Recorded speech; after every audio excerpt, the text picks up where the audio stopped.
right, the Weiner this week comes to us from Iowa Park, Texas. He's commonly known as the Candy Man of Allred.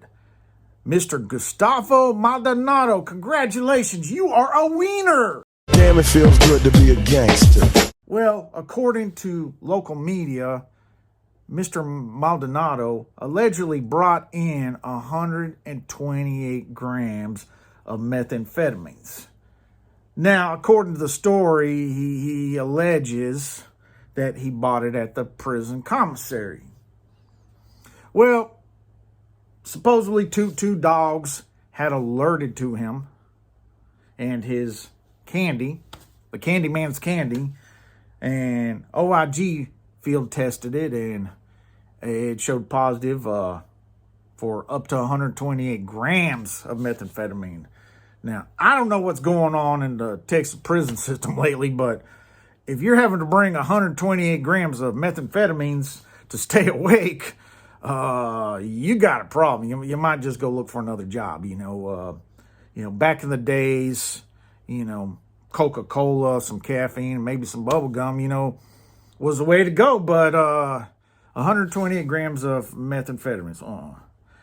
Something tells me, though, that this is more than just some dogs alerting. My nose says, you probably got snitched, Mr. Maldonado. You probably got a snitchgram dropped on you, which is usually the case. Usually the officers who are muling in stuff, they're good buddies they're muling it in for. Oh, those really trustworthy guys. Oh, I never snitched. Yeah. Okay, they're going to be the first to tell it. When they get that visitation taken away with mommy that weekend, they're going to go up to that captain lieutenant and tell them, look, I got something, I really want to be with mommy this weekend, but I can give you a dirty officer. Yeah, as a matter of fact, I'll arrange something. And they're just going to use you as a pawn because they know the next sucker is waiting. And, you're not that smart. You're definitely not that smart if you're working for somebody who's smoking that stuff, okay? Think about this. This is methamphetamines, okay? This isn't, hey, a little bit of caffeine pills or something. This is methamphetamines. It's a major caffeine pill, okay?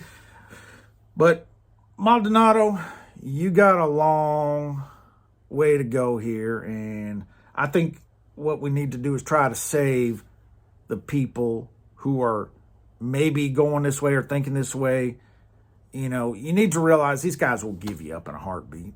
You're going to get caught. There is no, hey, I'm going to be running this stuff for years. You're going to make a little bit of money. But that little bit of money you might want to save for the bondsman, the attorney, the phone calls, because those phone calls from prison are pretty expensive. They're pretty expensive. I don't know if you've ever seen what some of these guys are paying. They're astronomical. I mean, it's crazy. So it gets pretty expensive when you have to do that. So this easy money, it's going to go really, really quick, easily. So something to think about, food for thought, easy money, it gets spent easily too. And those attorneys are not a joke. You're looking at your life. You're looking at people like me serving on the jury. And trust me, when you walk in, I'm going to smile. I'm going to smile at you real big. I might wink at you, and I'm going to give you something to think about, because you're going to wonder, is this guy in my corner? Oh, sure. I'm in your corner. All right, buddy. 3 decades as a public servant, served honorably. Yeah. You making people who are public servants look like trash, buddy. You are. So when I'm on your jury, I'm going to give you some time to think about what you did. Okay. That's just me. I'm not Mr. Liberal Fruitcake here, gonna sit there and, no, you're getting some time, buddy. You're gonna get some time to think about it. And when you're in prison, having worked in a prison, they're gonna recognize you. Your co-inmates, they're gonna be coming up to you. Yeah, I need a I-60 boss. Yeah. Something to think about if you're thinking about muling, because they'll recognize you. They're going to heart check you, find out who you are, what you about, what your sentence is. That's what they do. They're going to find out who their cellie is. They're going to find that stuff out. And when they find out you're a former staff member, I'm not going to call you a guard. I'm not going to call you an officer. You don't deserve that. You know, there are people who've actually worn badges, who've died honorably, given the ultimate sacrifice. You know, I used to call people guards and stuff. Then I realized, wait, at one time that was actually a term that was used. It was actually on the badge in TDC back in the days. So you're not honorable. You're an ex staff member, okay? You're not a current staff member, you know. I will say you're innocent till proven guilty, but be advised, you probably got snitched. There's a lot more on the table than what you realize.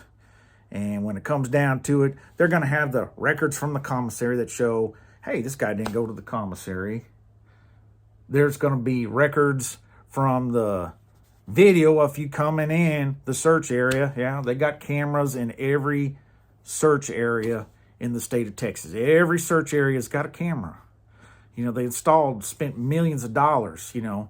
Texas legislature funded this years ago. I remember sitting through the committee meetings up in Austin and them funding this stuff. You know, right after a cell phone was brought in and a death row inmate threatened the dean of the Senate, Senator Weiner, who also chaired the Senate Criminal Justice Committee.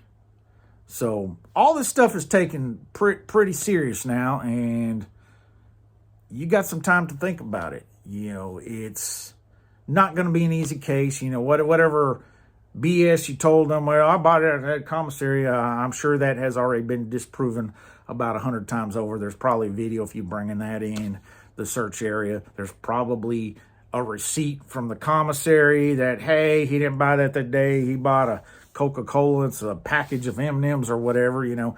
It's out there. They exist, you know. Been there, done it, went to commissary plenty of times before, pulled receipts, even on employees that exist out there. So all this stuff is computerized, you know. I know I'm not very sophisticated, but yeah, they got a little green screen and a printer that prints that out. Zzz, zzz, zzz, zzz. Yeah. They got one of those. They're not very advanced, but that's enough to, hey, this guy didn't buy no gummy candy and no commissary. And I don't think the ingredients on the gummy candy shows 128 grams of methamphetamines. That's going to be a major problem for you. So something to think about, Mr. Maldonado. But remember, you are a Weiner. And congratulations for making the Weiner of the Week.